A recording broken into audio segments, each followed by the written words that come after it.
Welcome to part 2 of my entryway remodel. In the last video, we sanded and kind of ripped the wall apart and filled in the holes. In this video, we are painting and putting on the board and batten. We decided to match this wall to the other room that we redid. So first thing I did was I measured how far down I need to actually paint. Previously, I didn't know what color we were going to do on the other wall, but this time I did, so I was smart and I painted this side first. For wallpaper, I'm going to wallpaper the top of this.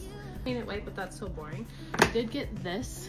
I think it'll be cute. It's kind of subtle. I wanted some like, not floral, but some greenery on it. So this is like a happy medium. This is like 30 square foot a roll and it was 30 bucks. So $1 a square foot. I think I'm gonna start over here, get to the other side and have to cut this. It's gonna be less noticeable, but if you cut it on this side, people are gonna see that shit. Work our way over. My fourth room I've done with peel and stick.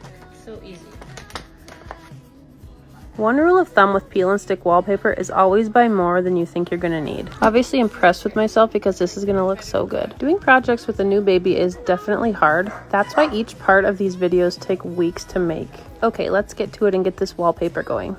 It's a lot easier to do wallpaper if you measure how much you need and kind of cut it off. The first piece is really easy. The hard part is the next piece because it has to line up with the exact lines. And this is why you need extra because you're not always going to have the wallpaper lining up exactly, so you're going to waste a bunch. I didn't really think this one through because there's a huge ass light fixture here, which I think is completely ugly, so maybe we'll redo that later. I really had to use my brain and figure out how to get the wallpaper over the top of it, so I undid the fixture on the wall and then I cut around it and you can't even tell. That was definitely the hard part of the wall, so the rest of these sections should be a piece of cake. There's a lot of smoothing that you have to do with these and kind of unsticking, but once you get it in the right place, just smooth it out and it sticks really well. As you can see, this piece was giving me some trouble, and then I measured where the top of the board and batten is going to be, so then I cut it off. Highly impressed with myself because the very first pull, it lined up perfectly. For the last piece that you're going to have to cut, get an X-Acto knife or like a little razor blade and just kind of trim as you go, and then you're going to have to trim the top off as well. That corner was a real bitch, I'm not going to lie. Here's what we're working with. Now all we need is our general contractor, aka my husband,